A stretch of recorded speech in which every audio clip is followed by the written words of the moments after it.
Krishna and Govardhan Mountain.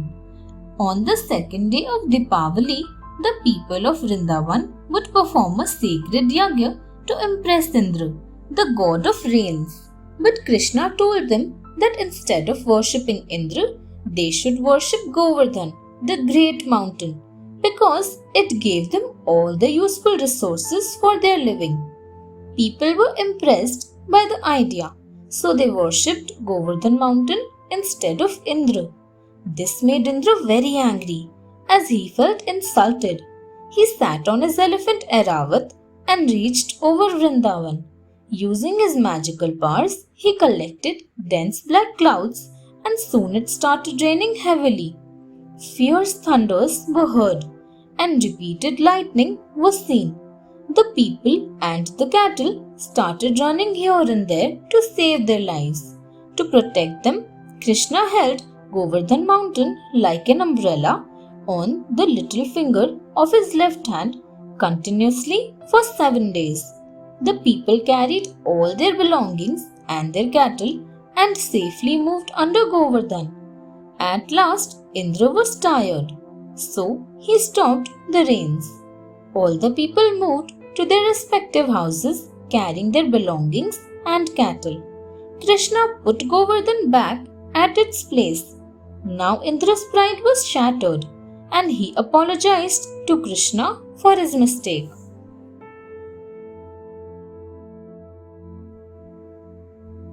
Krishna saves his father. It was the 11th day of the month of Kartik.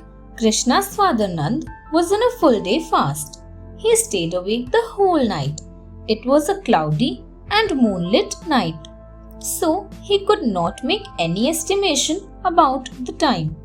It was night, but Nand thought it was early morning, so he started taking a sacred bath in river Yamuna. During that time, a servant of Varuna, the lord of water, was swimming in the river. He held Nand and carried him to Varuna's palace. When Nand did not come out of water for a long time, the Gopas thought that he had been drowned in water. They started screaming. Hearing their scream, Krishna came running and jumped into river Yamuna. He reached Varuna's palace deep inside water. As soon as Varuna saw Krishna, he recognized that he was an incarnation of Lord Vishnu. He fell on his knees and apologized for capturing Nand. Krishna forgave him. He took his father and swam to the Yamuna where the Gopas were waiting. They both moved out of the river. The Gopas were very happy to see their leader alive. They thanked Krishna for saving Nand's life and appreciated him for his bravery.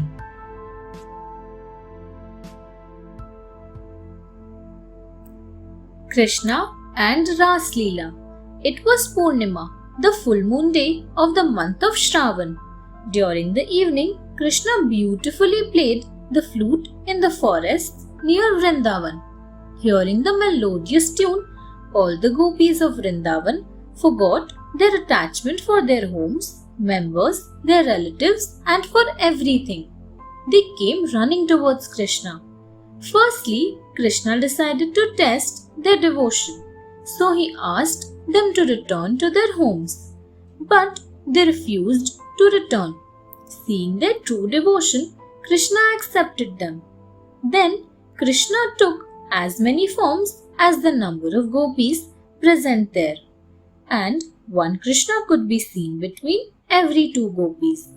Everyone joined his hands together and made a group and started performing the sacred Ras dance called Ras Leela on the melodious tune of Krishna's flute. Whole night, the gopis and Krishna performed the sacred Ras Leela. They returned to their homes in the morning on the advice of Krishna.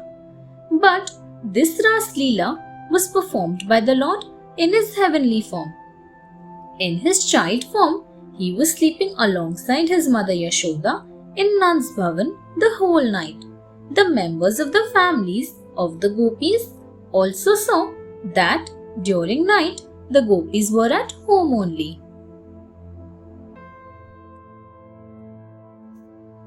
Krishna and Muchkunda. Muchkunda was a powerful descendant of Ikshvaku dynasty, so all the gods asked him for help in the battle against demons. Muchkunda helped them win the battle. Pleased with him, the gods allowed him to ask for a boon. Muchkunda had not slept for several ages due to the battle, so he asked for a peaceful sleep.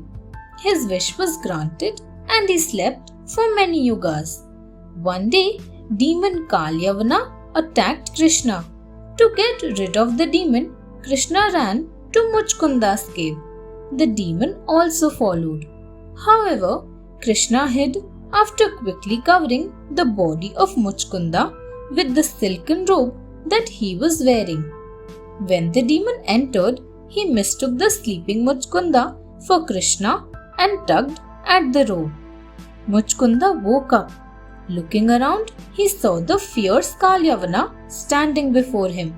He cast such a fiery gaze that the demon was burnt to ashes. Then, seeing the whole cave illuminated, he started searching for the source of the light and discovered Krishna standing at a distance.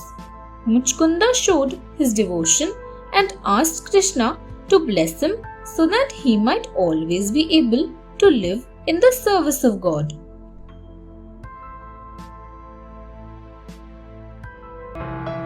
Thanks for watching.